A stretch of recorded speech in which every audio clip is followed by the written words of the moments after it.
me, amigo? Of course you do. El Paso. It's a small world. Yes, and very, very bad. Now, come on, you light another match. I generally smoke just after I eat. Why don't you come back in about 10 minutes? 10 minutes, you'll be smoking in hell. Get out! Stay calm. On your feet.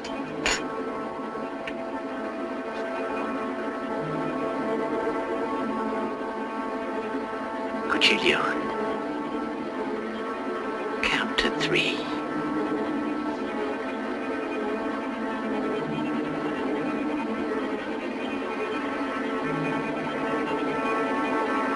One. 2. 3. Stop it!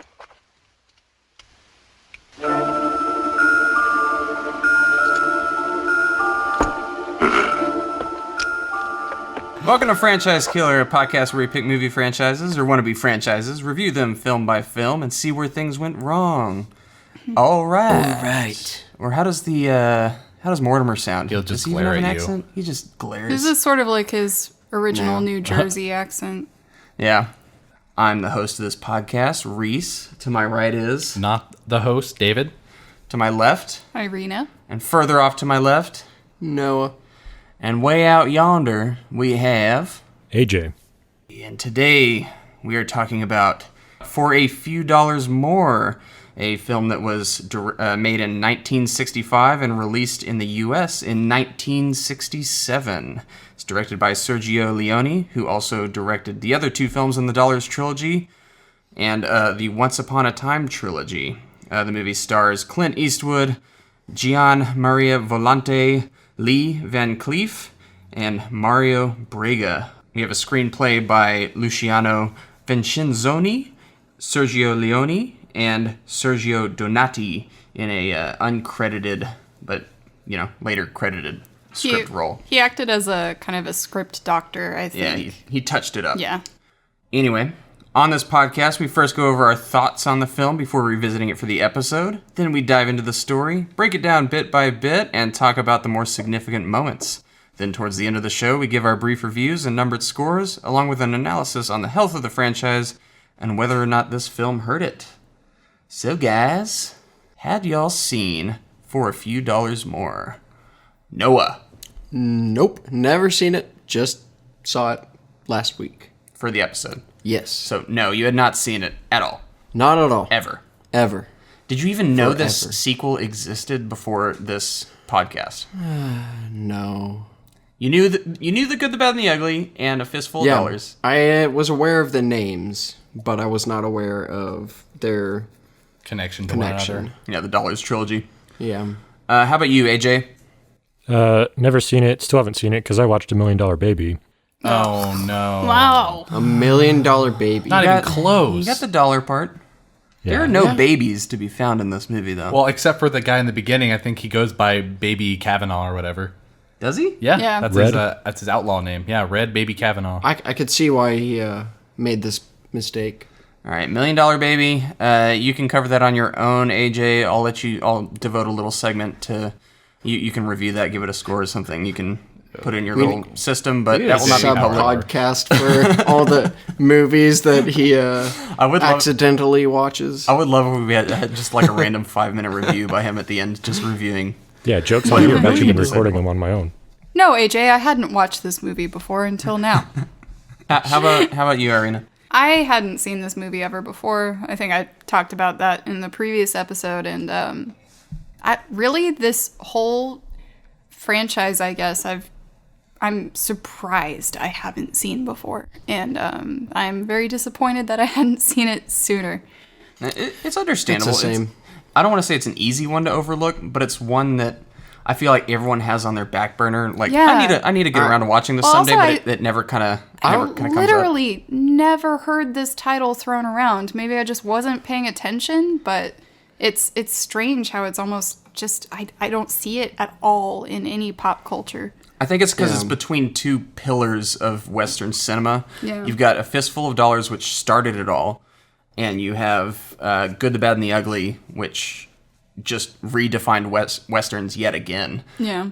Even though I think this movie is just as good. Hey, Yeah. I wonder if I've seen this movie. I was about to ask you. So, No, I've never heard of the name, but it's actually kind of interesting when I was You were watching working at the this. theater at the time? Yeah, I was working in the theater in 1965. Oh. in your past life. Yeah, my past life. My grandfather did it for me. I just have this. I have this You're like your own imagination of you as it's kind of like The Shining, where Jack Nicholson's always in that photo. You've Except always it's at been here. it's at a movie theater, and David's just his goofy smile is like amongst the. He's like cleaning up some trash in a theater The background. Well, so the funny thing about this one is that when we get to certain scenes, after not recognizing anything from them, certain ones kind of struck a chord with me as if maybe I've seen them before, like the hat shooting scene or sort of the Mexican standoff at the end. Yeah. Those stood out to me, and my brain was like, oh, you know this. And I just, maybe I saw clips of it. Maybe I saw it when I was younger. Or you saw other spaghetti westerns or other That westerns in referenced it. general that have used that. Yeah, it's very possible. Stole it. A lot of movies, I'm sure, were influenced by this one. Oh, yeah. I had not. This is the only one in the trilogy I have not seen. That said, I'm very fuzzy on Good, the Bad, and the Ugly, and I may have only seen 45 minutes of that movie. In fact, I'm almost positive I didn't see that movie all the way through, which is that is shameful to start such a classic movie and not even finish it. But it was a long time ago. You were a different person then. Yeah, but For a Few Dollars More is the one that I have not seen. And can I just say, I don't think For a Few Dollars More is a good movie title. It doesn't really roll off the tongue. Yeah. I have to keep looking down to make sure I get the movie title right, even though I know in my head that's what it's called. It's more appealing as the Italian name. I'm not going What to is attempt it? this one. There aren't as many cognates in it, so I'm not going to try. Por una cerveza más. That is not try. Italian. Oh, sorry, that was Spanish for And you said another beer beer, in there please. somewhere. Pero more colce beer. dorolo in più. There we That's go. Perfect. There probably you go. completely wrong, so any Italians out there, don't kill me. Anyway, y'all ready to get into the story? Yes. Please.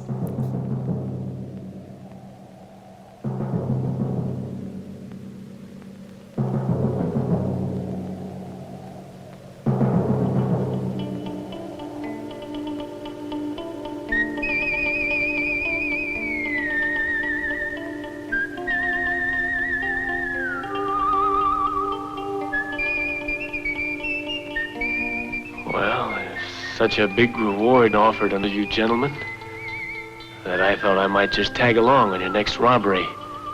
Might just turn you into the law. Naturally. I'll be in the tavern.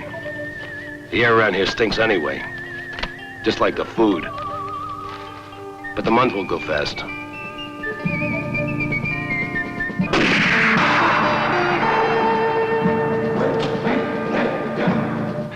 I'm letting you leave, hero.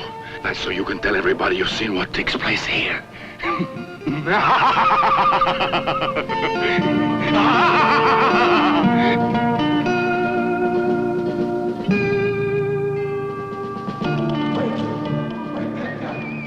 In the early 1890s, Army officer Colonel Douglas Mortimer forces his train to let him debark in Tucumcari. His reputation as an expert bounty hunter seems to precede him as he pursues his mark. When taking on his next target, he crosses paths with another skilled bounty hunter known as Manco. Eventually, the two both learn that a ruthless, cold-blooded bank robber, El Indio, has been violently broken out of prison by his gang. Indio exacts vengeance by murdering the innocent family of the bounty hunter who put him in prison. Before he duels the bounty hunter, Indio shows his preoccupation with a musical pocket watch that is memento from his youth. He relives the memory of gaining the watch. He took it from a young woman who shot herself as he was raping her after he had murdered her husband. The incident apparently haunts Indio, who copes by smoking an addictive drug to cloud his memory. What a Alright. lovely guy. This movie's pretty heavy. There was a lot more in this one than the other one, and the other one was already kind of breaking boundaries. This one broke a lot yeah. more, I noticed. I didn't expect that to happen. I thought, oh, it's just going to show him perving, and then, you know. Nope, it goes there. It goes there. Yeah, it really goes there. Sergio Leone was one of the first directors, or not first directors, but one of his trademarks was to show flashbacks, and he kind of helped popularize that. Yeah. And it's highly evident in this movie as it flashes back to that same scene, I want to say 3 times, and reveals more and more of the story as it goes on. It's very modern feeling. Yeah. This movie kind of drops some of the ambiguity that we talked about in the first film.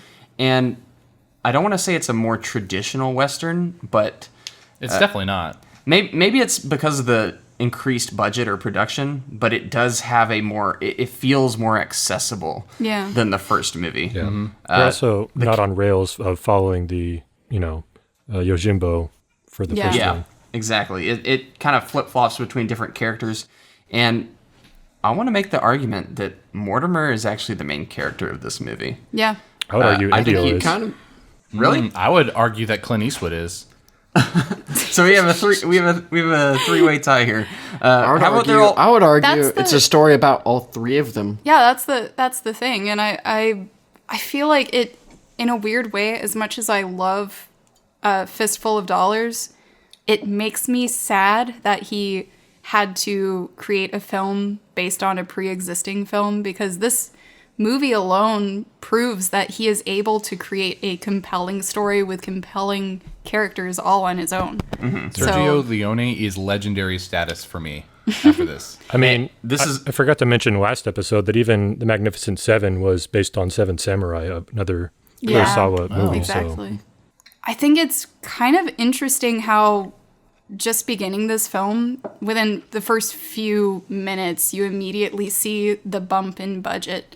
Like there's a little more money behind this production, because there's more of this sense of travel, whereas in the first one, they were kind of stuck with a singular location, sort of trying to get creative with making new spaces, but you could tell it was within a small area. This still is in Spain, in the same location that they filmed A Fistful of Dollars, but there's this sense of a grander scale of events, and it's really fascinating to watch. Yeah. Oh, yeah. Also, technically, like the audio just feels more polished, and even the film, and the 2 films weren't too far apart from when they were actually made. So just for any viewers out there, or listeners, I mean, who want to know the sequence of events for these movies, we won't talk about the good, the bad, and the ugly, but basically they all came out a year after one another. So there was Fistful of Dollars, A Few Dollars More, and then The Good, the Bad, and the Ugly. And then all 3 were released at the same time in the United States, I believe. So let's talk a little bit about Mortimer, played by Lee Van Cleef. What do y'all think about this guy? He's awesome. Hell yes. Good. I never knew that he would totally just hijack this movie. He stole the show, man. And up until now, he was kind of a typecast almost as a villain role or a villain actor. Yeah.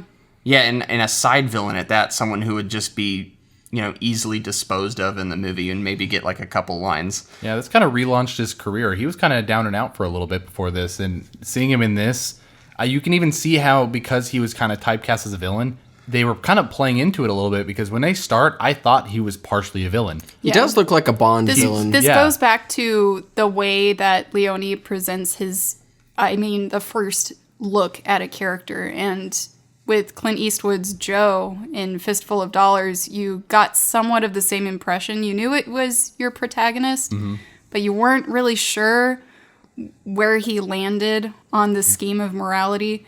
But in this one, similarly, you're introduced to a new character, and you can't quite tell, because he has those bad guy. You have that instinct that they want you to wonder bad guy? whether or not he's good or bad. But he hasn't done anything outright that shows he is. Well, the first thing you see is him reading the Bible, and then this guy talking at him about like, oh, you can't go to this place. You should probably head to this place and this place. And then as he pulls the Bible down, just glares at him. The guy is kind of intimidated by him, which shows that he's more of he has a reputation, or is just kind of scary. So that's not a very normal protagonist trait. The thing that the director emphasizes, is that you don't necessarily need dialogue for a character to establish an interesting story.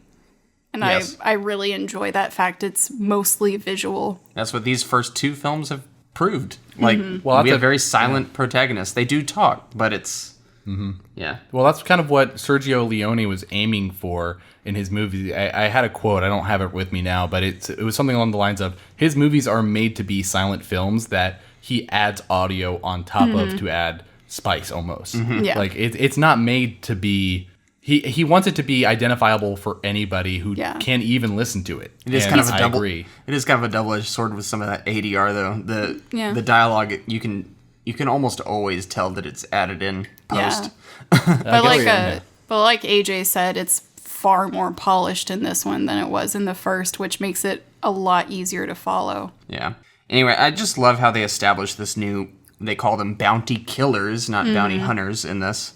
Just that first scene where he's going up to get that guy and he jumps out the window. Yes. He opens up his saddle pack and he just has this massive arsenal of weapons.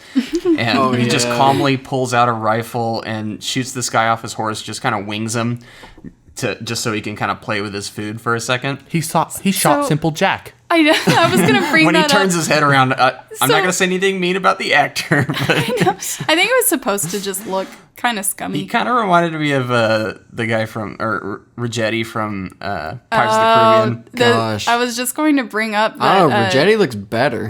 David and I were watching it together, and you hadn't seen this guy until he just turns around, and as soon as he did, I immediately said... Simple Jack. Because he's got the little blonde bowl haircut. That is so offensive. Well, no, if anyone hasn't seen it, Tropic Thunder has a character that we're basing this, sort of reference from. Anyway, I love how he lets this guy fire off a few shots at him, and he just kind of calmly adds that insert to his pistol. Yeah. And just takes him down right between the eyes and collects his bounty. I'm like, they automatically set up this opposition, or at least what you think is an opposition to our main character, who is now Manco because of rights and stuff, I suppose. What? But still technically the man with no name. So basically what I'm trying to say is I love Lee Van Cleef in this movie, and he steals the show for me. Oh yeah, he definitely does. We should also quickly talk about Indio. What do we have to say about Indio? It's the same actor from the first movie playing a different character. That actor is... Volante. I had it in front of me. Volante. Yeah, Gian Maria Volante. I mean, he just feels really threatening. He's got those crazy eyes. Yes. He's animalistic, and he's bloodthirsty. He kills, a mother and child. Like, you believe that this guy is criminally insane and very dangerous. Yeah. Yes. Like, he even has that, maniacal laugh that is, seems a little cheesy on the edge, but it's actually kind of chilling. It's also on the posters because I guess he's known for it. I do think these flashbacks do try to humanize him in some way, so he's just not a snarling villain. Yeah. Because that is highlighting his regret of maybe I took things too far that time, and that's not how I wanted that to happen. Or he's still just a completely despicable villain. Well, complex villains are the best villains. Yeah, they do make him a little more complex. Not in the way where it's like, oh, I don't know, I can maybe agree with him. You never once agree with him, but he is at least three-dimensional. Yeah. I was very confused in the beginning watching this because I thought he was the same villain from the first movie because it's the same actor. So he I was does like, look different, though. Minorly. He looks a little different. His actions are a little more different. More Obviously, he's sure. a little off his rocker. As opposed to the first one. But there's also this underlying intelligence, you can see behind his eyes almost, he's kind of calculating something. Very piercing eyes, and that's where Leone does really well with, highlighting the face, the human, the portrait, is really see the character just by looking at them. Yes. But a lot of the acting is in the micro expressions, and so he's trying to give that sort of the whole canvas essentially, so you can actually appreciate those details. But I think his look is a little similar to the first, and I would agree with David. It was at first a little confusing, but as you watch it, you realize no, this isn't the same guy. They're not even using the same name. There's no talk of previous events, but his character, I would describe the way it's different from the first is he's kind of like a big child. Mm-hmm. An intelligent big child, but there's something about kind of, I get what I want what I want right now. And immaturity a little bit, yeah. But he's so, you imagine being in the same room as this guy, and with that crazy look in his eyes, you would feel incredibly uncomfortable. Yeah. He definitely has a murderous expression. Mm-hmm. Just that sense of unease, the tension in the room, Yes. Like he's like just a tight spring that's got all this pent-up energy that could snap at any moment and just is dangerous. Yeah, and he snaps in this moment where he kills he's broken out of prison by his gang, and he kills the bounty hunter that locked him up. Mm-hmm. This scene is so cool. I love how he pulls out the musical watch during this duel, and it just adds this other element, or it's just like... Yep, cue the music now. I can't even... It just takes you into another almost like... It's more modern. I think that watching this movie, and after covering so many movies with this podcast now, I'm picking up on so many things that modern filmmakers are using that come from this era, and that I didn't really think were in this era. Yeah. The way they use music in this movie, the way they set up close-ups, the way they do wide-angle shots, the way they develop characters and treat the audience like they're intelligent and not trying to spoon-feed them the plot or, this is exposition. It's the way they do everything in this is calculated, and Sergio knows the people watching this know everything that he does. So I loved every bit of what I saw with this. I think what... it's an interesting dynamic, and I know AJ brought up this situation for the first film, is that Morricone writes the music first, and then Leone creates his shots based on the music. And in this one, he specifically asked Morricone to create the music first, because he likes using it as an influence on his shots. And that's so weird to think about, because when you watch this, you feel... that it's so in sync, you couldn't imagine that the music was made first. But sorry, go ahead. When you think about it, though, have you ever been like on a run or whatever, and then you're like, you know what, I'm feeling kind of tired, I want to give up, and then you're like, you know what, I know a song that I can put on every time. I have that song in mind right now. That I can just do this, and then you power through, and then you get into the music, and so I can understand how that kind of thing works out. It's interesting to watch a movie that is so well crafted, and being told the music came first. The music came first before the shots were filmed. I can't believe how good Frozen was. Yeah, especially since there's such a high mix of diegetic sound and non-diegetic sound, which, for anyone listening, diegetic sound would be, in this film, the music of the stopwatch. So any sound that the characters in the film hear themselves as well as the audience, instead of just the score like underlying the scene. But it's so well intermixed that it just feels alive. Well, I think a lot of the time they use stuff like the music from the stopwatch or whatever that watch was. When it plays, they sometimes will orchestrate over top of it. And whenever that happened, those were some of the most powerful scenes in the movie. And I was so overwhelmed with the emotion from the scene and the music that I think Ennio Ennio Morricone, he really found a way to do it. Yeah. So this scene that we're talking about, the one where he shoots the bounty hunter that essentially turned him in, it's the thing I love about the construct of this scene is that up until this point, you realize that Ennio Morricone had really started evolving his craft and works so well with Leone. And I feel like their minds are on the same wavelength, and that's why it works so well. Because in this scene, there's this, they have the diegetic sound, which is basically the locket watch. And then in the midst of this standoff where they're just staring each other down, it transfers into this orchestrated piece where it establishes that there's a difference between what you're hearing and the mental and emotional impact. So sort of representing what the characters are thinking. Yeah. And what Leone does is he doesn't just use one form of acting. Everything is acting, even the music. And I think that's what's just so unique about his film style. It happened a lot more in this movie than the first one too. And something I didn't look into, I don't have the answer, maybe some of you here know, but it seems like this is one of the first times I see certain musical elements being attributed to a specific actor. So you have, Clint Eastwood's classic whistle sort of music, then you have certain weird sound effects for Lee Van Cleef's character, and then you have a couple. Like the wow. Exactly. It's almost like comedic.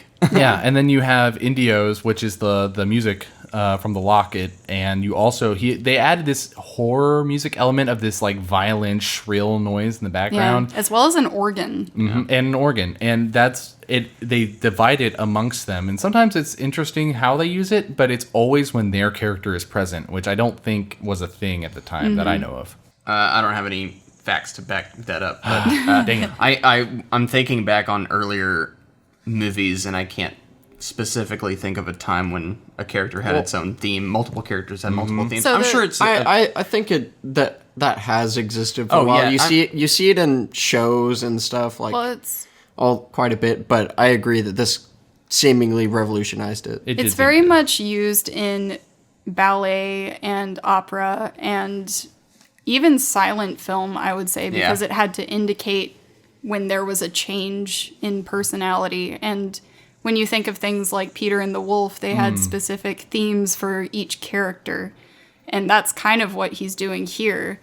And it's just there are all sorts of representations for them. And in this beginning, when you're introduced to Van Cleef's character Mortimer, as well as Manco, who is Clint Eastwood, there's a lot of mirroring habits that they have where you are still unsure about Mortimer's character, but you get the sense that they're kind of on the same level. They're kindred spirits in a way. They both got smoke. Parallels. Yes. Like the smoking, for example.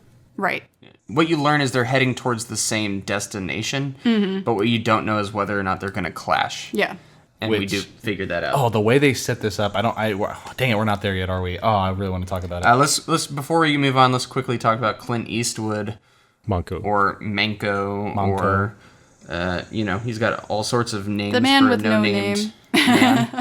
How do we feel about him in this movie? Do you think he's stepped up his game? Do you think he's about the same or not as good? This is where I feel he's settling in to a persona more. I think in the first one he's very ambiguous and a little more relaxed. In this one he feels younger, if that makes sense. I thought he looked older. I don't know. Do you know what I mean? So he feels more self-assured. Like even Leone said, I think David or one of us brought up the fact that he described Eastwood's mannerisms as cat-like. He kind of slinks.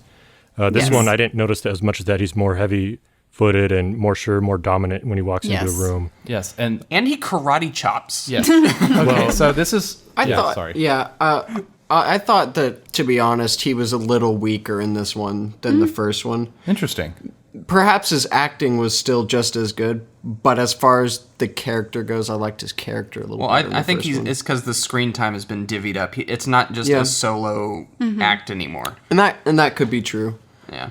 What were you saying, AJ?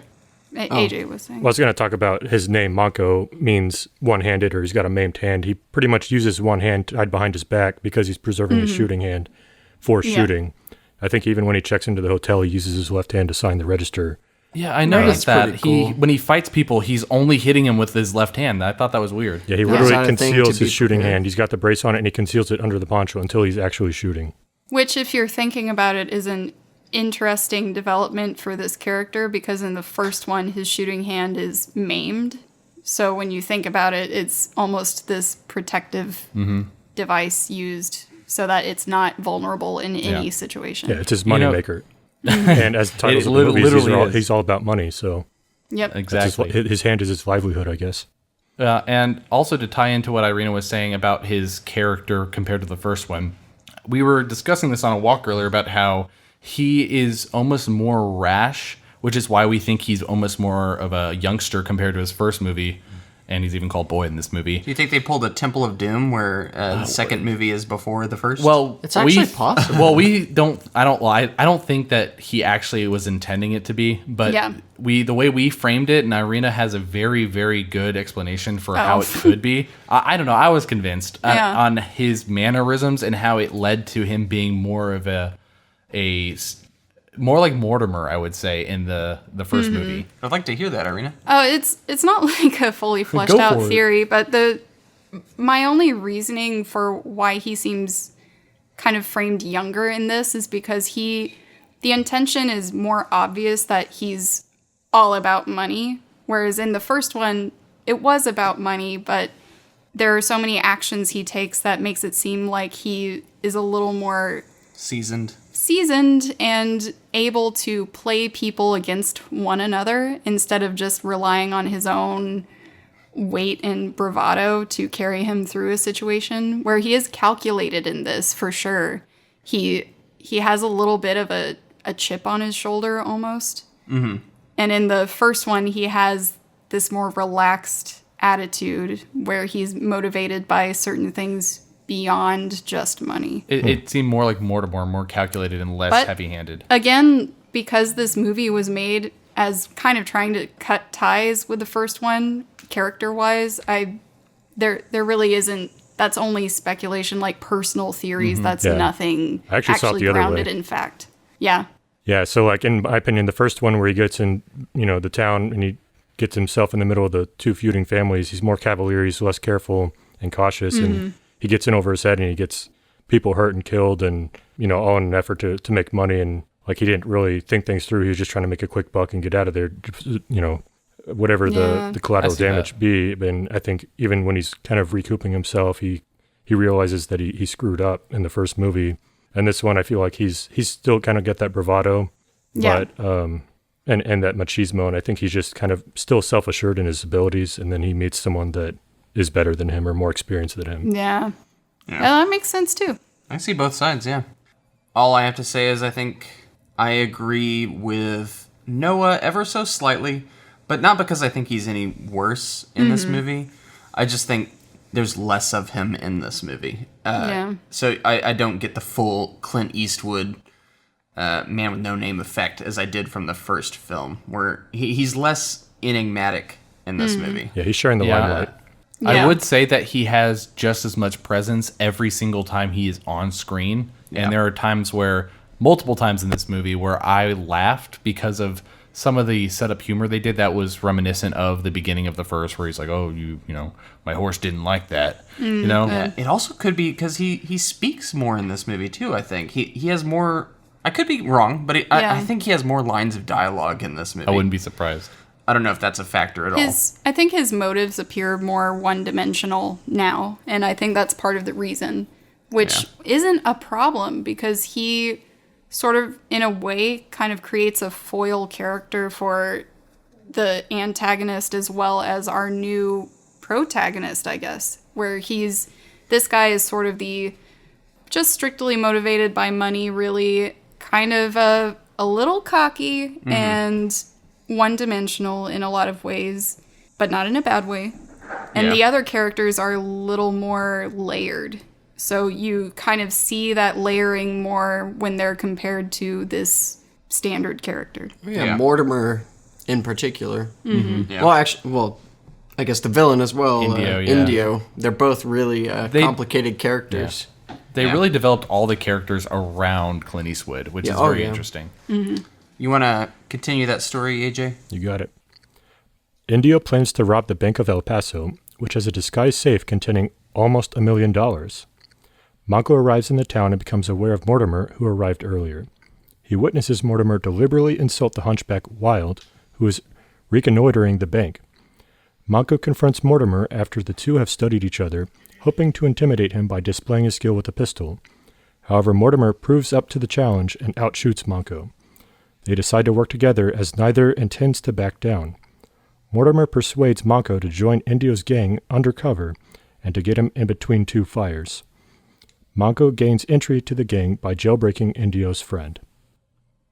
All right. I think this standoff between Monko and Mortimer is the best part of this movie. Really? It is I am on board with that. This it is so good. Perfect. Like I love this like silent just they're comparing each other, they're reading each other. They're like, I'm gonna step on your shoe, and you're gonna step on my shoe. I'm gonna analyze how we each step on our shoes, and I'm gonna punch you in the face for that. The way the power is being conveyed in this is very, very interesting, and definitely suits both characters. The thing is, they know each other enough that this is not someone that's just gonna pull the trigger on me and kill me. Yeah. They've researched each other. Yeah, they have a slight, they know enough just by looking each other down. And then this shooting of the hat scene is so perfect, and I love once Mortimer's finally picked up his hat for the final time and put it on his head, and how he just shoots Monko's hat off and keeps it in the air 5 more shots. It's just, I love seeing Manko kind of put in his place for once, and just like, it's like the first time really that you see him outplayed, and you see that mutual respect, and then the hangout scene afterwards where they're just sharing a drink and they're like, we should do this together. That's when I'm like, this movie's awesome. Yeah, no, that is the exact same way I felt. I was kind of bouncing in my seat when I saw that they were finally going to meet, because in the beginning, when you first see Lee Van Cleef's character, Colonel Mortimer, when they really do a good job of showing his character in the beginning and getting you prepped for this meeting. They show how well he can shoot, how good of a bounty hunter he is, and really build that up. So when you finally get to the point where they meet, you're like, oh, what's going to go down? Yeah. And it's perfect, too, because they haven't completely established Mortimer as a good guy, or at least a protagonist. I know nobody's really a good guy in this, but you still don't know, like, kind of where he stands. And we, along with Monko, are learning more about, this character's position in the story. So it is very fascinating to see. It's very few franchises where within the second film you create a character that is equally, if not more, fascinating than your original main character. I can't believe it. And I love both of them. I love their characters. I think it's just impressive that Van Cleef can just almost outshine or even come up to the same level as Clint Eastwood's, when I'm so used to seeing The Man with No Name as the original icon. The epitome of the classic cowboy. So, but I think one of my favorite parts of this little standoff that they have, this kind of contest, I suppose, is dirtying each other's boots when it's already a very dirty environment, and their boots are both dirty, and it's not about dirtying them. It's just the action of insulting the other and reading the other person's reaction. And I think up until this moment, The Man with No Name has never really encountered anyone that would say no to him or even challenge him, really. So it's even more offensive. I think he's doing it to read Mortimer's intelligence. Yes. Yeah. Because you have your typical grunt bad guy who'd be like, "Oh, you all smeared on my shoe." And then start flying off the handle. I think he was looking for that while he was stepping on that shoe. He was going to see if he was going to let him do it or if he was going to shoot him. And instead of doing anything, he kind of just stares at him and then steps back on his shoe. Kind of caught him off guard, I think, a little bit. Anyway, I like that Mortimer one-ups him. He is the superior gunslinger. I would have a little bit to say about that. Okay. Yeah. So actually, me too. I was going to say, regarding that, I think it's actually 50-50. I think that Manko is faster. Yes. And I think Mortimer is more precise. accurate. More precise. That's exactly what I was going to say. Because you see at the beginning, he gets out that... it's a long range. He adds on the barrel to his pistol. Not a barrel, it's the... Stock. Oh, sorry. Stock, yes. Yeah, the stock. So he adds that stock on, and he's more of a sharpshooter, but you always see Manko or the Man with No Name in a situation where he's facing off against 4 or 5 different guys, and he's like boom, boom, boom, boom, boom. Yeah, getting all of them. That's exactly what I was going to instantly. say. That whole scene with the hat was showing that he can shoot. Manco can shoot the hat from a short distance pretty quickly. But once he got to a certain distance, he couldn't shoot it anymore. Yeah. But Manco pulls out his gun and was able to shoot, pretty precisely the hat off his head and then multiple times in the air. So it kind of shows their talents in one scene. Yeah. So the cool thing about this that it carries over from the first is the use of weaponry to represent a character. In the first, you have that Winchester, which is big and strong and loud. And then you have the pistol, which is quick, effective, and reliable. But in this, you have this colonel who is a very different form of bounty killer than the man with no name, or Manco. And each of their weapons represents kind of their way of handling situations, where the man with no name is sort of off the cuff, kind of just throwing himself into the situation, relying on his skills to reaction time. Yeah, he's very good under pressure, whereas the other guy needs more time to calculate and see the whole picture. And even in the way that he sets up to aim and shoot is very, very calculated, very deliberate, and I love that. I will say, though, I think Mortimer, you always get the sense that he kind of has the upper hand. It's just the vibe that I get from his character. I think it's just the experience of being older. The veteran status. The experience. Yeah. And he's a colonel, after all. He sort of is almost, in a way, kind of imparting this concept that you can rely on other people, and there's something more than just money, in a way. Like, he has that kind of relaxed quality about him. Yeah, I think even Mortimer, when they meet, he says, I used to beat you. I used to be exactly like you when I was younger.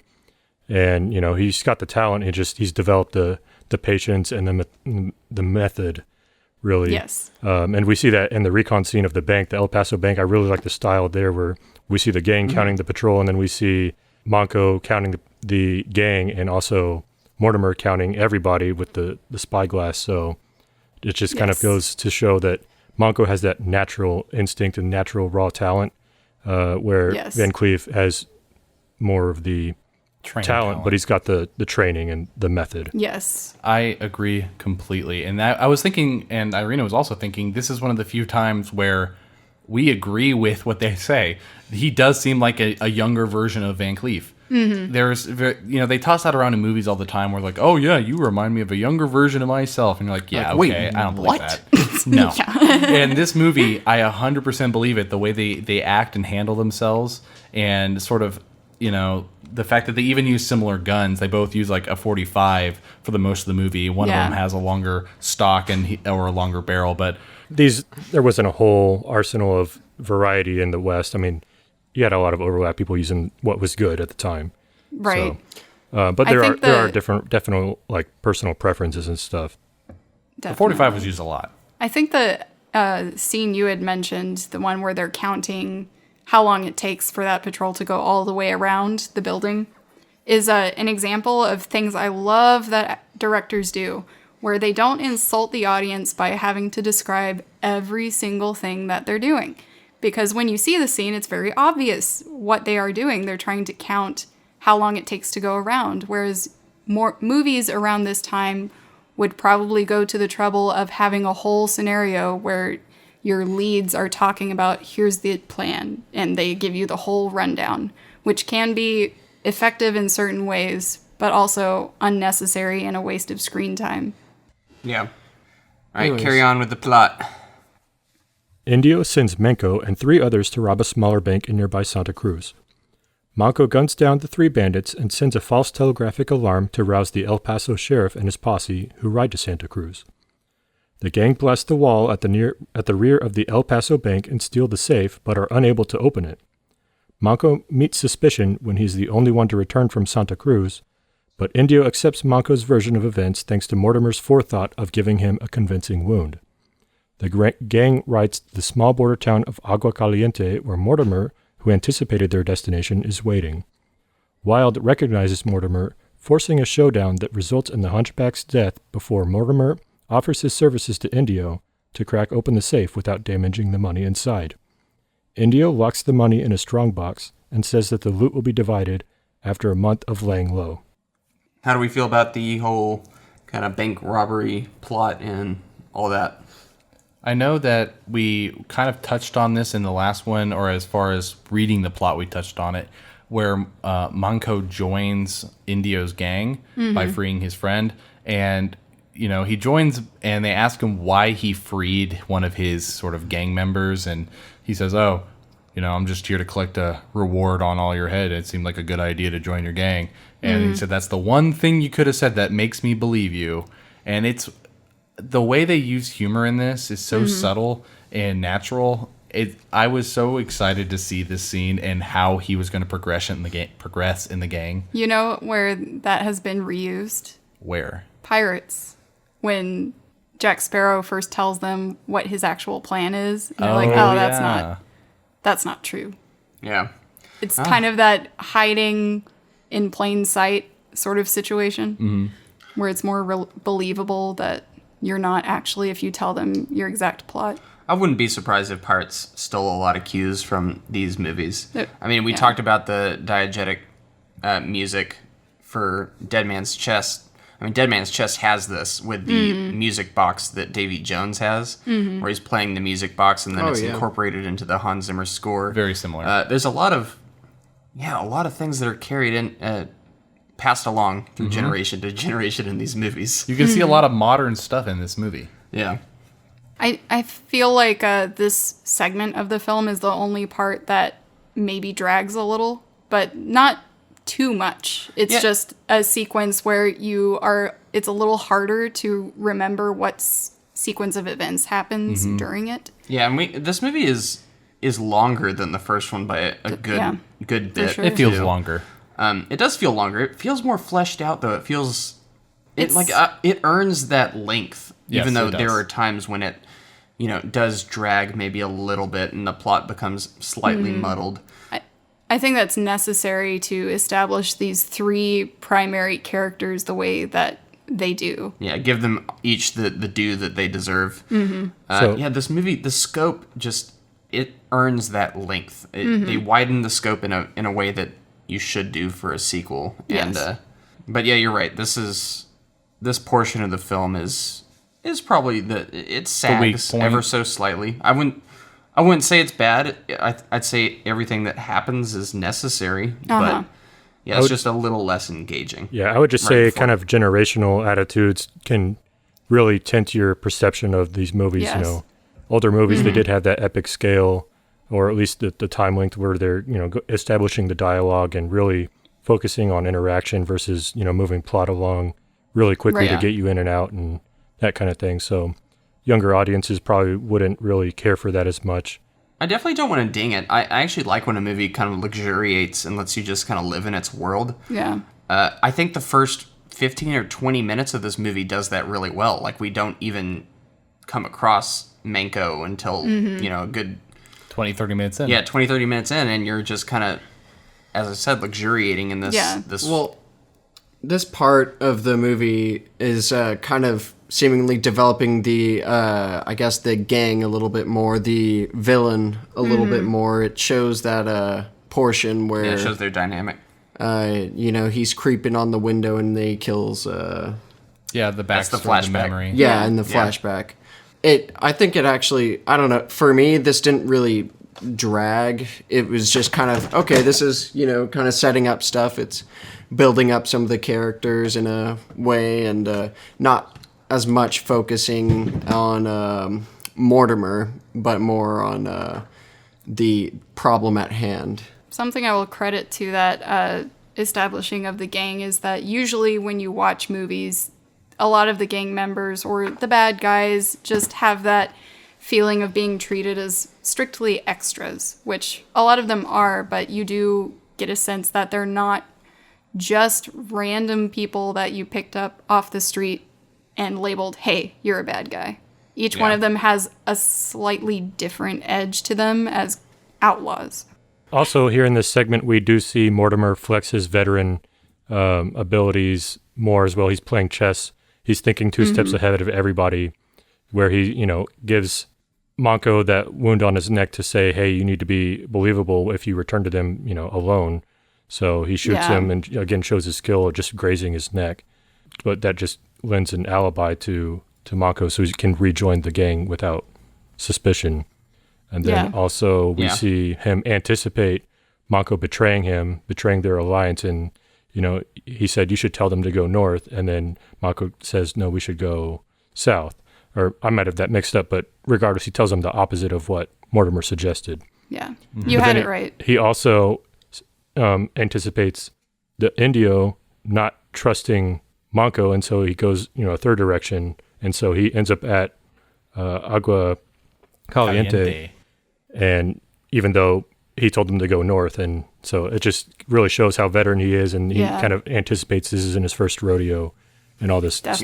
He also handles that, I guess they're in a saloon, but that scene where he's kind of ambushed by Indio's gang.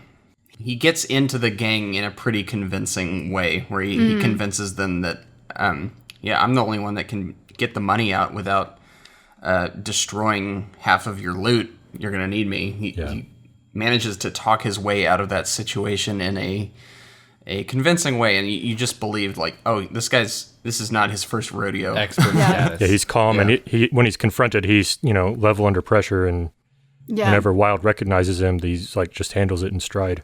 Yes. Yeah. And this is where you, again, get a difference between him and the man with no name, who he is very good at reading people and getting into and out of situations, but Mortimer has almost this skill at just knowing people. You imagine that every person he encounters, he's seen someone like them before and knows how they operate. Yeah. All right, you want to move on with the plot? Manco and Mortimer break into the strongbox and hide the money, only to be caught immediately afterwards and beaten up. Mortimer had resecured the strongbox lock, however, and Indio believes that the money is still there.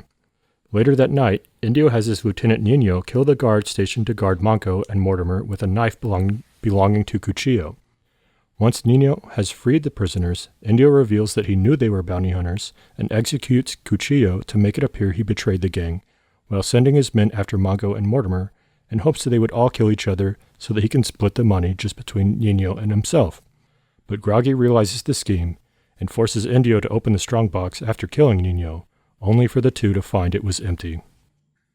So this is where I feel like the movie sort of turns almost, in a way, Shakespearean in the style of storytelling. Third act. Where you have a bunch of different characters all interacting with unique personalities and sort of creating this web of interlocking motives and overlapping plots, basically. Yeah.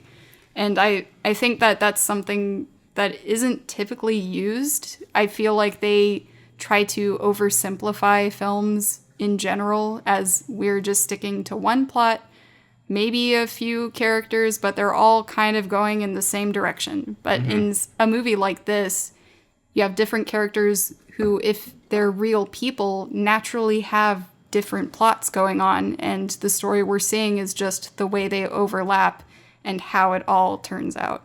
And yet it's not convoluted or confusing at all.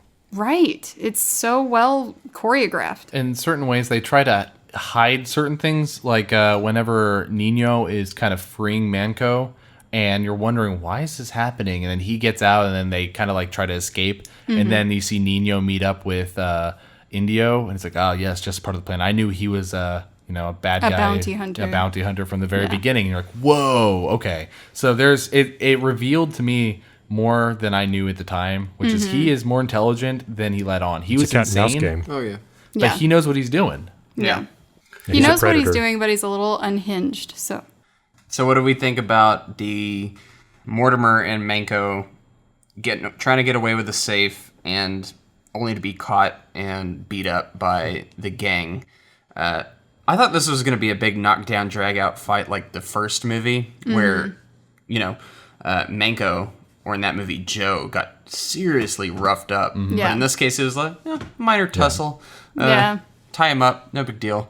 It did seem to mirror that, but just not as extreme as the first one. I think it's because the passion wasn't the same. In the first movie, the Rojos were more passionate about what was happening and how he infiltrated. This one was more about, he knew beforehand what he was doing. It wasn't about blooding him up. It was more about, showing his superiority. Yeah. Which wasn't through thugging him up. And then also they probably didn't want to have a super beat up Manco by the end of this movie as well. True. Yeah. As from the first one. So they're we like, see- okay, We see that he has the situational awareness and presence of mind that as soon as he, steps his foot on Indio's shoulder, he's like, he ditches the money where he knows he's already caught, but at least he can try to, get the money out of the picture. Yeah. I thought that was really cool. Like he's just where taking he it puts in it on stride the and- tree. Yeah.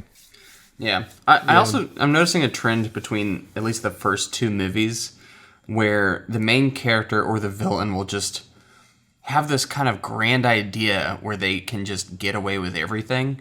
And they both involve pitting two groups against one another and hoping that all of them just kill each other. And that they can just run away with the spoils. Yeah. Hasn't worked out too well so far. Yeah. I'm just going to say the track record isn't that 2 great for on 2 that. on the villain. We'll see the next one, see how it works out. Yeah. Although it seems like we'll have 3 people in that one. Well, it's like Irina said that, it just shows that these guys, how corrupt and bad they are. They all have got their own motives. There's no loyalty among thieves. That they're just all out for the money. And as soon as there's an opportunity to take it all, he does it. Yeah, I think it's just the drugs. I think the thing I like about this, and I know Leone in certain interviews has tried to establish this concept that you don't, in a real situation during this time, you don't know who you can trust. And he tries to make it as believable as possible, where your hero isn't necessarily a hero, but compared to all the rest of the ruffians out here, he's as good as you got. But these villains as well, they, like AJ said, have no loyalty. And in a real situation back at this time, you really don't know who you can trust. So Indio's character already from the get-go established that, I think he already established that these criminals he has in his band he has no loyalty to them. They're all going to be killed off or somehow run off by the end of this. He's just using them All pieces to get the of money. the chessboard. Yeah, if you have no trust or no love or sympathy for anyone around you, you assume that they're enemies, then you can get what you want. Yeah. I also think this is where we get the full flashback revealed, if I'm not mistaken. So we learn that Indio was raping the bounty hunter's wife. No, not the bounty hunter's wife. Sorry, sister. And she basically commits suicide. So, how'd y'all feel about how this played out and how it ties into the story? This added way more weight than I was expecting from this movie because... At this point, though, I want to clarify. Yeah, go ahead. We do not know yet that it is Mortimer's sister. Yeah. But we do get the flashback before that reveal. Well, it's already heavy enough to see the rape scene happening and her shoot herself and kill herself. I didn't expect that from this movie at all. But then when they tie it in with Mortimer, the weight of him wanting to track down Indio becomes way more intense. I have a question for you guys. Okay.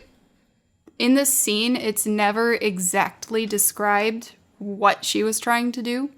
For me, I was trying to think of different scenarios as to why he keeps remembering this moment, why because she shoots herself. Well, and it kind of is. And she's reaching for the gun. You think she's going to shoot him. What if she was trying to shoot him, but accidentally shot herself? Yeah. Or maybe he didn't realize she was trying to commit suicide, and part of what is adding to his psychosis is that he was very close to death in that moment. Or he was like that. The thing is, probably a mix of that. It's interesting to try and analyze this scene where it doesn't need to be explained, but there are many different explanations for it. It's a sense of trauma for him without explaining why. And I think for him, it was traumatic because it showed that when he's kind of taken it too far. So when he finally did that, he's already kind of psychotic, and they show that throughout the whole movie. He's crazy, like legitimately psycho. And in that moment, he took it to the very far step of taking somebody, killing their husband, and raping her.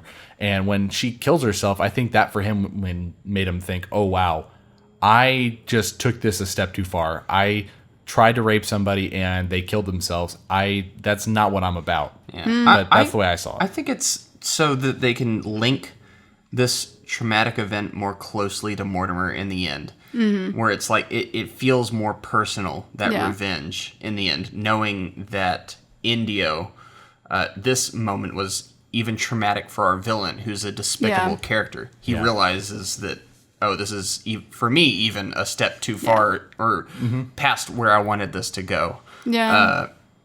That's more what I think it just really adds to the personal side of Mortimer's story.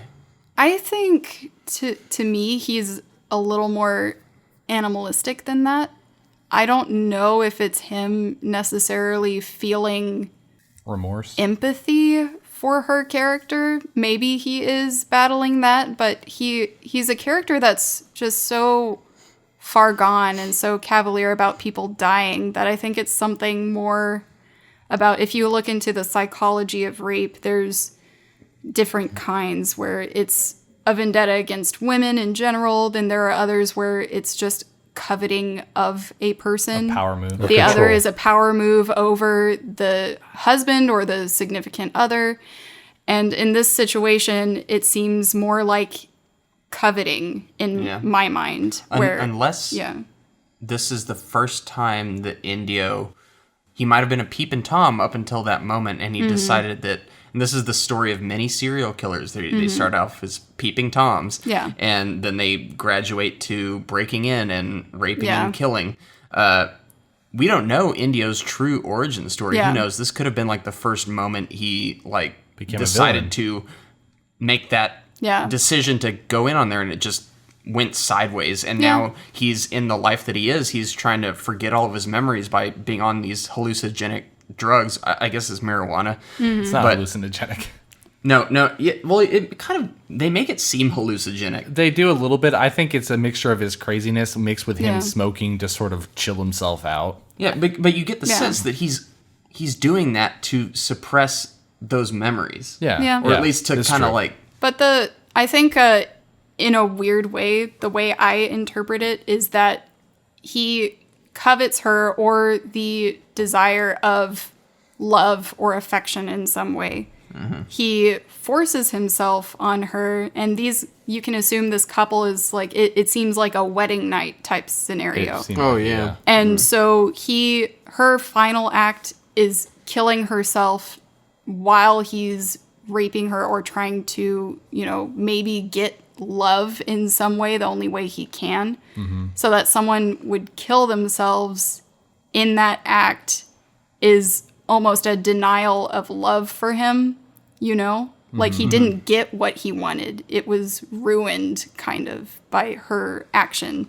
So he's, in a way, he holds on to this compass, or not compass, this watch / locket, whatever it is. And it has her image there. So he has this weird sort of connection with her still, as almost kind of a driving loving force in a weird way. So I don't know. Anyway, and that scene, he winds it's it not before explained. He kills everybody, or in a duel, he winds it. So it's attached to his murderous streak. Yes. So it's like a lot of criminals want to relive their memories, which is why it's interesting that his is, he has sort of this desire to remember it, but also suppress it at the same time. He's eternally tied to it. So, yeah. Anyway, interesting dynamic for a villain. Like it's very, very much heavier and more violent than anything you would expect to see. That is the word I would use to describe. Yeah. You want to continue the story? Eventually, after he and Manco kill the bandits, Mortimer calls out Indio while revealing his full name. Mortimer shoots Groggy as he runs for cover, but is disarmed by Indio, who plays the pocket watch while challenging the bounty hunter to regain his weapon and kill him when the music ends. But as the music ends, the same tune begins from an identical pocket watch, which Mongo has pilfered from Mortimer. Mongo gives his own gun belt and pistol to Mortimer, saying, "Now we start." When the music ends, Mortimer shoots first, killing Indio. Mortimer takes Indio's watch, and Mongo remarks on Mortimer's resemblance to the woman in the photographs. Mortimer reveals himself as her brother, and his revenge complete, declines his share of the bounty and leaves. Mongo tosses the bodies of Indio and his men into a wagon, finally adding Groggy's body after killing him, and rides off to collect the bounties on them all, briefly pausing to recover the stolen money from its hiding place. Such a perfect ending. This is the scene. This moment is what I was waiting the whole movie for. I know the hat scene was one of my favorites. This is set in stone as one of my favorites of all time, probably. Really? This movie? Well, we'll get to it. But this scene especially, where he it was so satisfying. When you see the moment where Indio and Van Cleef finally come and meet, and they're in this duel that's unfair, and then it's just about to happen where they're about to kill each other or shoot whoever at the time, and then all of a sudden you have Clint Eastwood's character come in with the stolen watch off of Van Cleef and plays the same music that Indio is playing to almost reset the timer on their sort of duel. And Mortimer, I think you meant when you said Van Cleef. Yeah, they're the same people. Yeah. And so he kind of walks over, gives him, his gun off of himself, and allows him the ability to fight the person with whom he has so much vengeance against. And we learn that after the fact. I just think that it's so powerful, and that he allows him to get his revenge. So, one thing about this, whether they thought about it or not, that whole music box thing, it actually gives an inherent advantage to whoever the holder is. Because they know it. Because they know when it's going to end. So they don't say it, but it's one of those things that you know. They're both timing it, and they've held it with themselves for the longest amount of time. Exactly. They both know exactly. So it's what's awesome about that is just that, all right, so Mortimer can, because he knows that so well, he can actually match the guy in a fair fight versus in the other situations where the guy was like, well, since you're going to listen to this, you're already falling into my trap. Yeah. Very cool. Also, the fact that this pocket watch has each time kind of an added emotion to it each time you hear it, where in the beginning you kind of don't really acknowledge it significantly, except for, oh, this is his thing. He uses it when he's killing someone. It's just that theme. Token. It's his theme. But each time you hear it, it has an added meaning to the tune, and it becomes more sinister every time I hear it. Yeah. And at the very end, when Ennio Morricone has the theme playing from the pocket watch, and then kind of overlays this sort of sweeping or orchestrated addition to it. It's just such an amazing piece of music. Oh, yeah. And while I was sitting there, I was just like, oh, I did want to say, this. I thought Ennio Morricone, upped his game on this he one. definitely did. He overdid himself. Yeah, the first movie, it is iconic. The score is instantly memorable. But in this one, it's like he took it to, a new high. Yeah. Where this, in a weird way, I would argue, feels more cinematic than the first one. Oh, it does. This whole movie feels more cinematic. Yeah. And it's just has a more grand presentation. So would you say that has anything to do with the fact that the first one, he made the music for the movie, and then this one, he made the music before I think it was the same for both. They both. Actually. It was both music the was same? done before. Okay. Both. Although the music in the first one, Sorry, go ahead. the title theme was actually an adaptation of Pastures of Plenty, so it was also the movie plot was a take on Yojimbo, and a lot of the music was inspired by an adaptation from another existing theme song as well. So that nature of it, Not I guess, a lot of original. when they're allowed to express full originality, you see their capabilities. Oh, yeah. This does retroactively make you, in a weird way, respect the first one more too, because you knew that they always had it in them to create a great original property. You know that they're not just riding off the coattails of Akira Kurosawa. Yeah. They are actually talents Yes. on their own. They just maybe massively respected his work and were like, yeah, we could do a Western on that. In a way, I actually think it makes me appreciate it almost less because it shows that they didn't need or should have taken a story from them. I like this one more. I'm just going to say it. This one is a better movie. I think that they needed to have their own writing and directing without having influence on somebody else to really stretch to new heights. You need a breakout role for funding. Yeah. I don't think this movie would have been the same without the context of the first movie. Without establishing Clint Eastwood's Man with No Name as this kind of roguish figure who doesn't need help from anyone. I disagree. I think he stands alone. This movie stands completely separate from the first. You don't need the first one. You definitely need the first one because you would not understand Manko in this movie. They're or different. What he's it's all not the about. same character. No, but he's what got I like too about much this, of a back stage role in this second movie that if you didn't have him established as a dominant force in the first movie, we would really it would almost seem unnecessary in this movie, in my opinion. Yeah, I think that battle of wits and prowess between Mortimer and Manko would fall flat if not for the first movie completely establishing Manko/Joe as, this one-man army almost. I think the fact that just to sort of finish this debate, I think that when it came to establishing Joe or Manko or the Man with No Name, I think they do that in the beginning of this one where he is in the bar and they do the poker scene. That showed everything that happened in the first movie where he shoots 3 or 4 people within an instant and shows dominance to get a bounty. It's very similar. Sorry, I think that reestablishes him in this movie as, it's like reminding you of who he is. I guess I mean more like if you showed someone this movie without showing them the first, it would have just as much of an impact as if you showed them the first version. So to blend the two of you guys' opinions. Blend them? To blend them, yes. This movie can stand alone. However, it will lack a certain depth of character without the first one. That is true. So just because this movie stands alone does not mean it's not made better by the first. Yeah. Okay, that's true.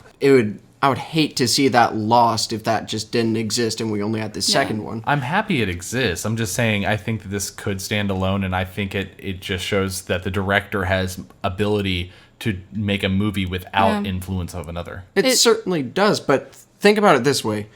The way I think about the first one is not that he was like, well, I guess I'm going to copy this because I like it.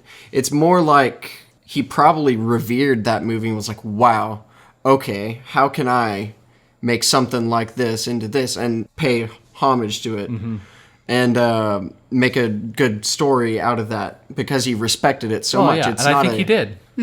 I don't really think it's... Yeah. I feel like the first was, for him as a director, he may not have thought of it in the beginning while he was making it, was more of an experiment, in my opinion, where he was sort of relying on a story that was already pre-made, but it was as a launching pad for Clint Eastwood's career and his own.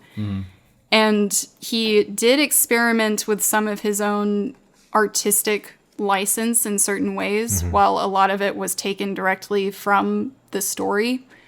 But it sort of proves that a good story is not limited by location. You can still use it in different ways, which this movie also has that ability. It's not strictly reliant on being a Western. This story would still be interesting if you changed up the environment. Yeah, and that's the thing with movies. There is, at this point, no original story. No matter what you do, no matter how you try to do it, there's no such thing as an original story. Yes, A Fistful of Dollars is pretty much as direct a remake as you can get to Yojimbo, but it's a story that has proved, it stood the test of time, and other filmmakers have emulated that same story structure. So the farther away we get from it, the less I am, bothered by how much of how closely it hews to that original, because it's it's become just one of those things that is copied and improved upon or changed. throughout the years. It's the classic hero's tale in a way. I think it's like Irina said, it's art for the sake of art, not necessarily they're trying to make a buck off of it. Right. It's Sergio Leone wanting to, express his creativity and make this great story in his own, version, just to do it for art's sake. Right. So I find it interesting that he didn't even intend on having a sequel after the first one. It was supposed to be a one-off, and it wasn't until it did so well, and the producing company wanted a sequel, and he was like, I don't know, I don't really want to do one. Well, they said they weren't going to pay him until he made a sequel. Yeah. So he was kind of forced into this, and he wrote it very quickly. The second and third one, both were ones that he was like not sure he wanted to do. But I don't know how he did that. How did he turn around after not wanting to and having no script and no writing? I mean, it shows that Pirates of the Caribbean flopped even more than I realized because of the fact that writers can turn around stuff that quickly. Yes, they and can. make it amazing. Yeah. It's because I imagine that he has such a backlog of good stories in his mind already and so much inspiration that he was able to cultivate that to create a good, compelling story himself. How he made a sequel, in my opinion, better than the original in shorter amount of time without having a prep for it. He was probably also just emboldened by the fact that he had, he had a big hit on his hands and Clint Eastwood was in his corner, and sometimes that just really, helps kick your confidence and creativity into another gear. And a little extra money on budget doesn't hurt. A lot extra money, actually, in this one's case. Yeah, whenever the geniuses strike. So any last thoughts on specifics of the ending of the movie? No, I was just very satisfied with it. I thought it was just an epic. Well, and then you got that tallying of the bodies at the end. It was kind of, a macabre but enjoyable experience where you're like, oh man, he just made a lot of money. And well, I thought the most impactful part of this, more than just the shootout itself, was when you have Mortimer actually forfeiting his part of the money and giving it straight to the man with no name, because we said in sort of the review is that. He was, but I think once he realized who this kind of guy was and the fact that he was able to get his own sort of internal justice for killing his sister's, rapist murderer, he didn't need it, and the way he gave it off just cemented his character in history for me as being selfless and able to get the job done just as well as the character they established in the first movie. I didn't think that was possible. It's kind of foreshadowed a little bit by when Manco and Mortimer first join up. Mortimer offers him, you take Indio's bounty, I'll take the others. And it's just, he's like, no, I want it the other way around because, it's more money for the gang. And he's like, okay, have it your way. It really didn't matter to him. The end goal was, his vengeance and the justice aspect of it. That's also what makes his character just so cool, is that he's there face to face with the guy that murdered and raped his sister, and comes across as so calm and collected, whereas usually we're used to protagonists who are just kind of, chomping at the bit to decapitate their enemy. He's a very cool character. Yeah. All right, that completes our story rundown of For a Few Dollars More. We're going to take a short break, and on the other side, we're going to give our brief reviews on this movie with scores. They're going to be drawn at random, and we will also talk about this franchise and how this affected the Dollars trilogy as a whole, which, I wonder. Draw your conclusions there. Did we kind of just say that? I honestly could talk about the plot of this movie forever. I am so amped about this movie. All right, we'll see y'all soon. We'll stop. We will. Quick break.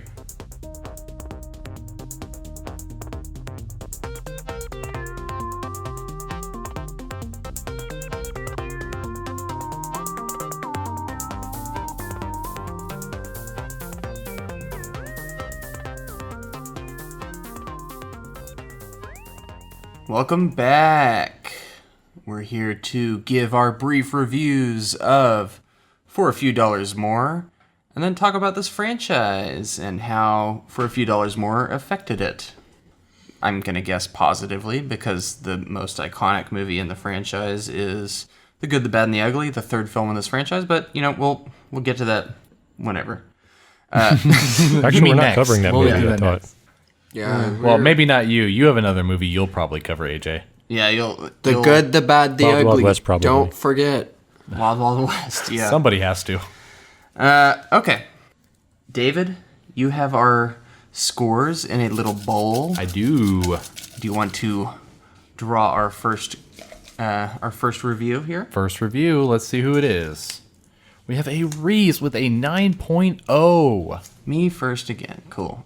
So it was very painstaking scoring this movie because I don't want to say I was too generous to the first film, but I gave the first one a 9.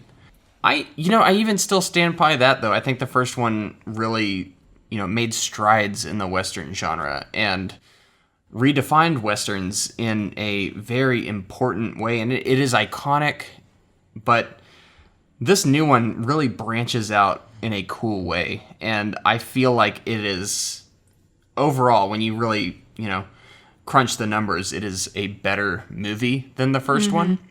I think the only detractor about this film is a middle act that sort of sags because this movie is slightly longer, and it kind of demystifies the man with no name character. It kind of he has more lines of dialogue in this. He's just not quite as cool. He doesn't have the same cool factor as he does in the first movie. It's still I don't know about that. No, it's still there. It is still totally there. I don't want to say it's bad in any way. He's definitely not bad. You literally say that as he just pulls a wild one on this whole movie. It is marginally, very marginally subdued. You hold a lot of cool factor in mystery. Yes. But I do think that's because he's juxtaposed against Mortimer, who is just this awesome new addition to this franchise. It's something that you couldn't imagine being. It was just very unexpected to have someone swoop in out of nowhere and basically steal the show from Clint Eastwood. I just wasn't expecting it. I was kind of blindsided by that character. And Indio is a much more complex and interesting villain than any of the Rojos and the Baxters in the first movie. Yes. So I think this movie overall is better than the first, but I would not say quite better enough to give it a 9.5, even though I was very tempted to do so. So I'm still going to stick with 9. I do love this movie, though, and I can't wait to watch Good, the Bad, and the Ugly to see if that surpasses this, even though I've seen parts of that movie. All right. Yeah. Next up, David. I originally gave this a 9. You're incorrect, Reese. I gave it a 9. 0.5 off. And I want to bump it up to a 9.5. This has been on in the background. I've seen it now 2.5 times, almost 3 times. And every time I am so excited for this movie. After watching it the first night, I was basically bouncing in my seat the way they set up the development for the storyline. The man with no name, introducing Mortimer. The villain is just way more stepped up from the first movie as Indio instead of the Rojos. I think they took all of the things they learned from the first movie and made a 10 times better movie. I don't know. I might put this movie in a top 10 list. If you ask me a top 10 movie list, I might put this in it. Irony, you watched it with him. Was he actually bouncing out of the seat? She was falling asleep the first time we watched this, but I promise you I was. Okay, let me preface that by I had just finished watching 2 other movies. You did. And we started the movie at like 10:30. 10:30, yeah. So the weird thing is, normally for a normal movie, I would fall asleep maybe within the first 30 minutes. But for this one, I kept kind of drifting off, but then getting snapped back into it because I'm like, what's going on now? Oh, this is interesting. Yeah. Was I not just looking over at you and be like, Irina, look at this? Yeah, you were like, oh, I'm weirdly awake right now. I was very giddy. Yeah. I didn't feel very... I'm weirdly awake right now. Well, yeah, let's forget the fact that you also had some drinks in your belly. Well, normally drinks put me to sleep. I feel like I was just more inspired by what was happening. It's hard to introduce a new lead when you're already expecting another lead and building that character to match the character that you know and love and like this person just as much, if not more, in certain people's cases. Next score, AJ with a 9.5. All right. So I'm actually going to copy paste what Reese said quite a lot. He took the words out of my mouth. I agree with him on pretty much every point. I think I bumped this up from the first movie just because it is an original story. It's not a remake. So I gave it more points for that. And I actually really like, in addition to Mortimer, the character, I thought Indio was one of the most disquieting villains I've seen in a movie that I can really remember. Like, Volante's performance is really good, and just that eerie, menacing, subtle but dangerous bad guy, and that really lends some weight to the movie as well, because you won't have ever a good protagonist without a good antagonist, in my opinion, and we have a good antagonist in this story as well. My main criticism, if it is any, is really, like we said, a little bit of pacing issues, and I think some of that is just generational expectations. We're used to movies now that are a little bit more easily digestible, quick-paced, but with these movies, you have to be able to sit down and really see the movie in a full sitting, and the devil's in the details, the minutia and the style, and you have to, be able to really kind of commit to that to appreciate it. So that's just something to be considered. And I think it was just that I would have liked to see a little bit more connection with the first movie.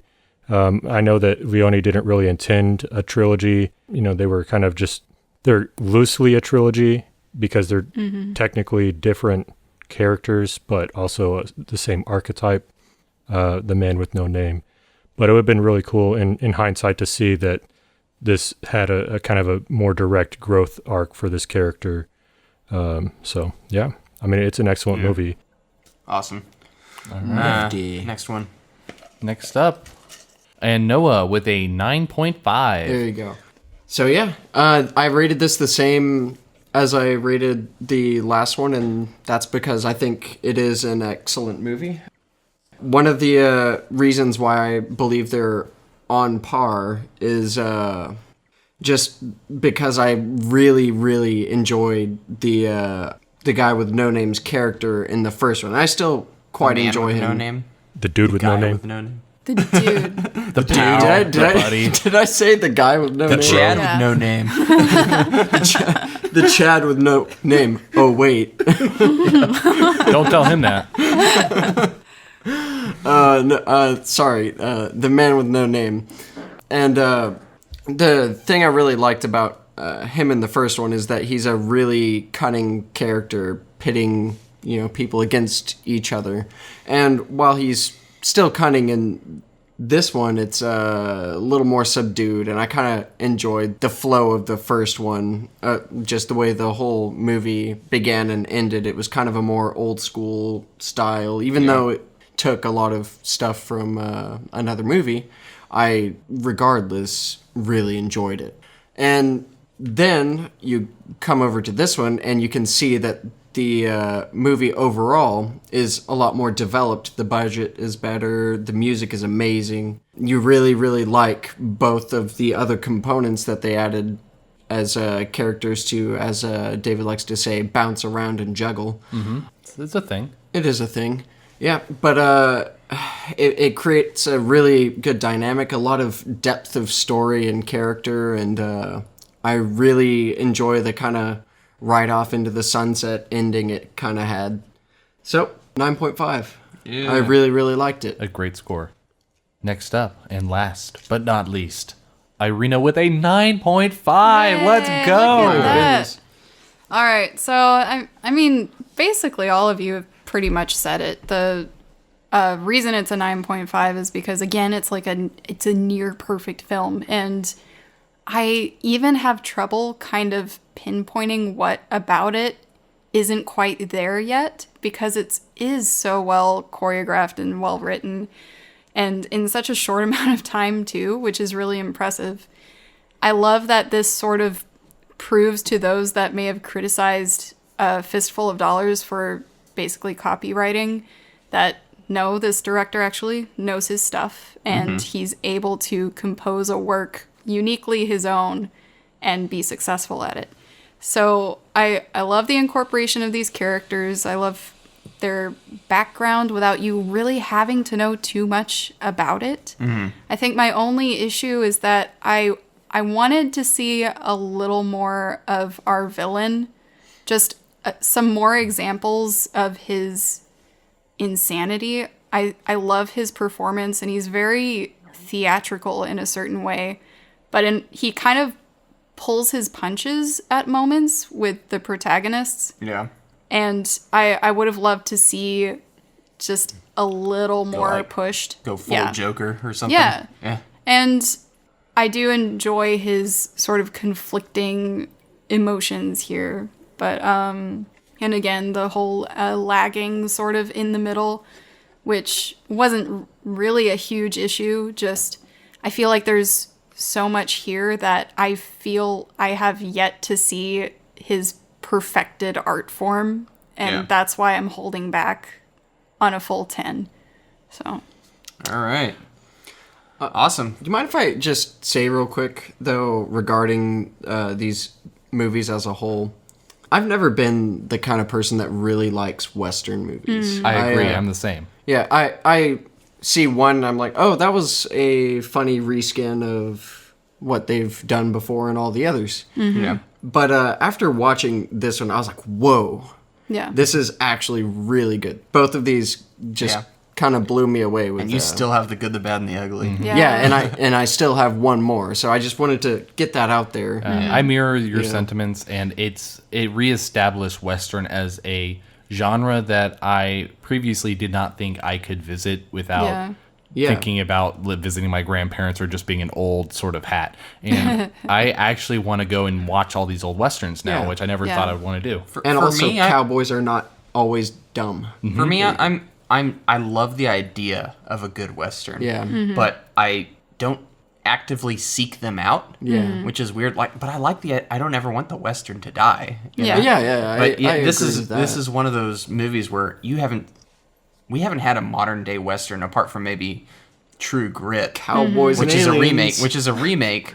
But yeah, I want the Western to survive, and it's movies like this that, even though it's really old, it just gives me such hope for the genre. If this makes any sense, watching this movie, you kind of forget that it's a Western, you know, because it's more about the people and the characters and what's going on with them than it is about the aesthetic, which the aesthetic is great, but I feel like a lot of movies rely on just the look and location to hold it up. Yeah. This plot in this storyline transcends genre. This is, and I guess it is similar to the first movie where they copied Yojimbo. It's almost as if he takes storylines that don't need a specific setting. He can form the setting around the storyline. Yeah. It can fit anywhere and anyone can relate to it. Oh yeah. AJ, you want to crunch those numbers real quick for us?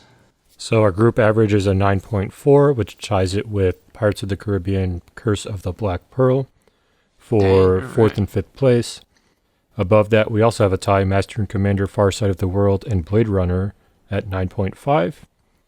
And below, we have A Fistful of Dollars, the first movie in this trilogy, and then The Girl with the Dragon Tattoo. So, All right.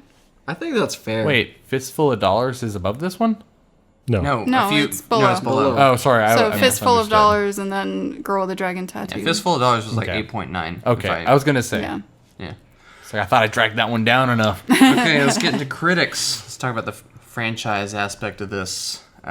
Critics, Rotten Tomatoes, which is a mix of contemporary and older reviews, got a 91%, which is a little lower than the first one, and an audience score of 94%, which, if I recall, is higher than what the first one did. On Metacritic, this has a 74, which is higher than the 65 that the first one had, and an audience score of 8.5, and I don't really remember what the original one was for that. On IMDb, it has an 8.4 out of 10. Just for reference, the first one had an 8.0. So either comparable to, in some cases, better and in some cases worse reviews than the first one. It's kind of like more of the shotgun approach of reviews, but all still positive.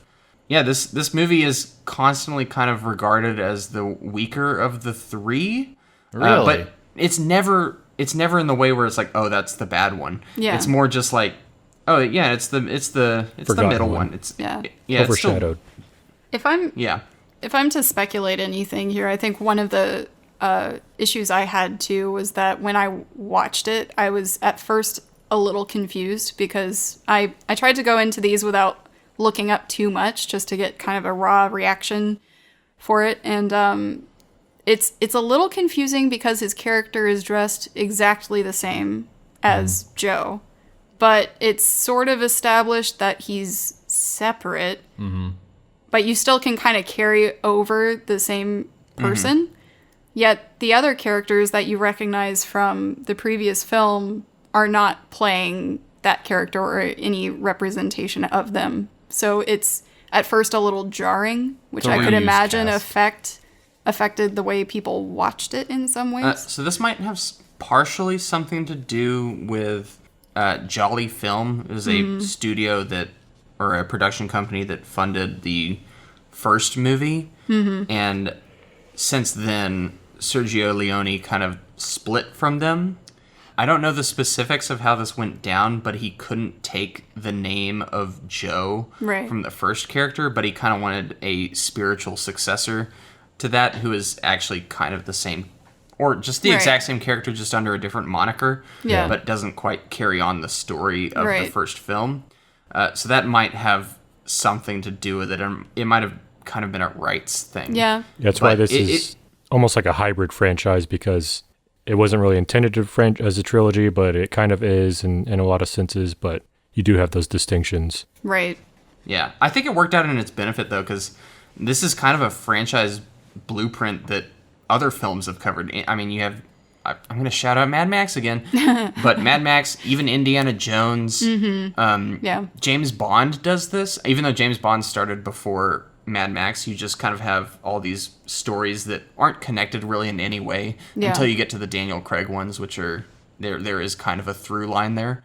But it's just a bunch of not connected stories with a character that you recognize just making his way through them. Right. I kind of like that. Yeah, I'm fine with that too. It's just a different approach. There's some little Easter egg continuity, like, he's still got the bullet holes in his hat from the first movie. Yeah, exactly. Yeah, I love that. And they never washed his poncho throughout all three films, which I don't know if that matters at all, but I thought it was cool. Yeah.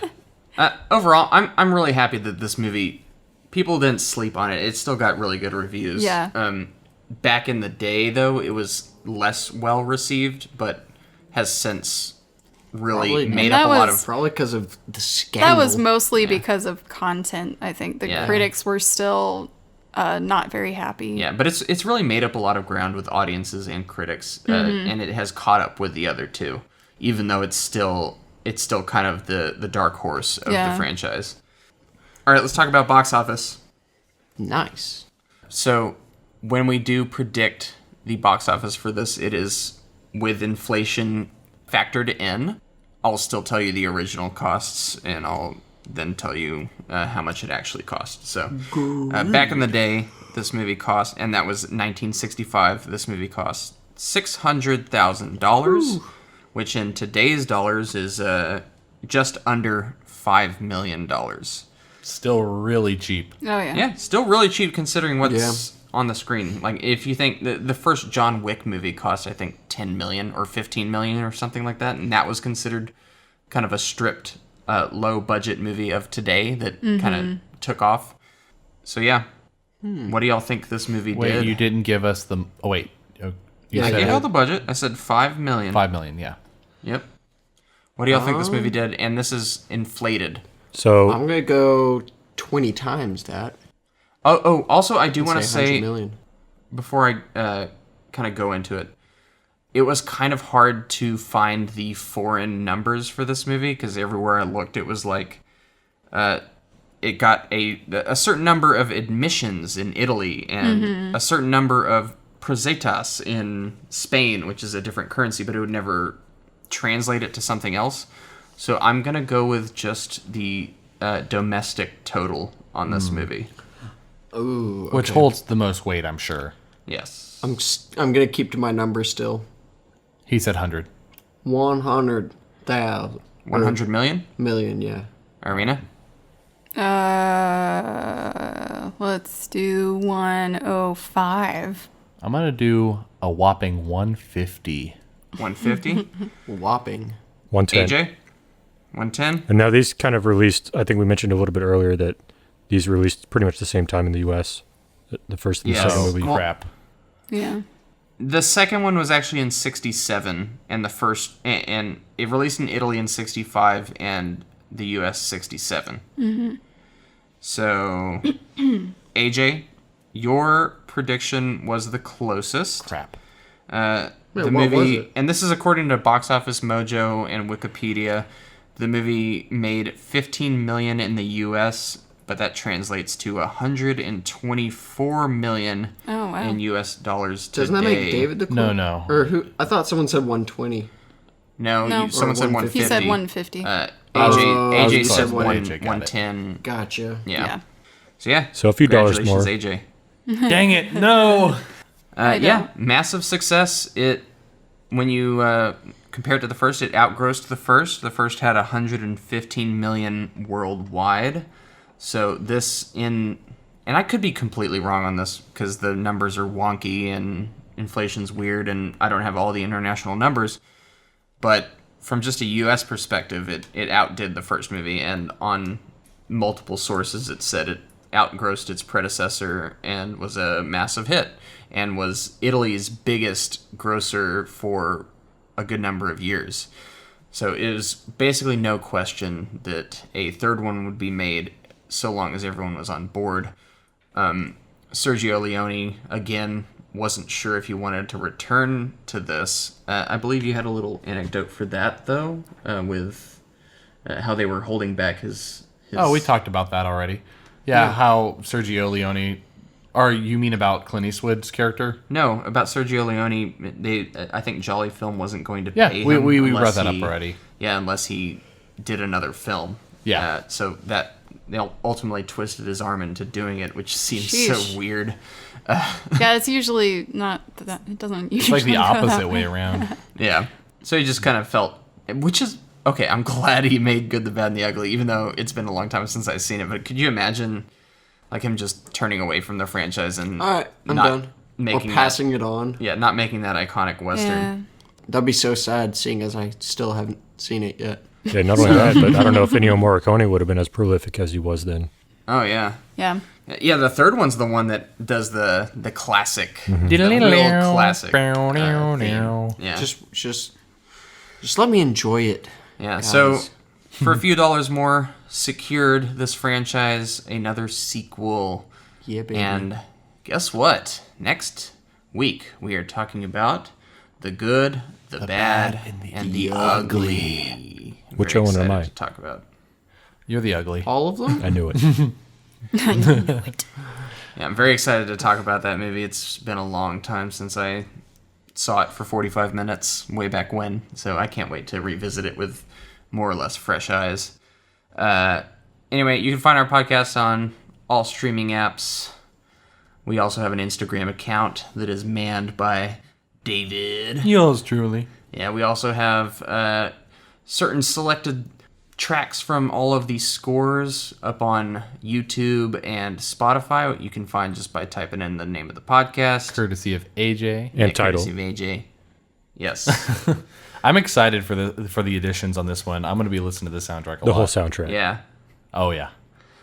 So please like, rate, subscribe, give us 5 stars. Tell your friends, tell your grandma. Spread the word. Give us suggestions. Help us out. What would you like us to improve on?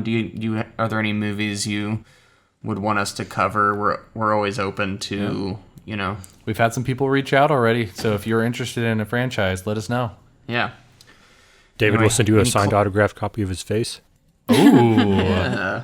I think I can. I already have copies. We can. Hey, that might sell, wait. okay? Let's get a picture of you working at the theater, I'll Photoshop it. and then you can. Oh Sign crap! that. I actually have some photos. Of course you They're do. not good. All right, do y'all have any closing statements on the franchise or anything else y'all want to say? On the movie? Nah, dude. All So right. good. Rawhide. We'll see y'all then. Good, Every time. the bad, and the ugly next week. Goodbye. Goodbye. I think you people need a new sheriff.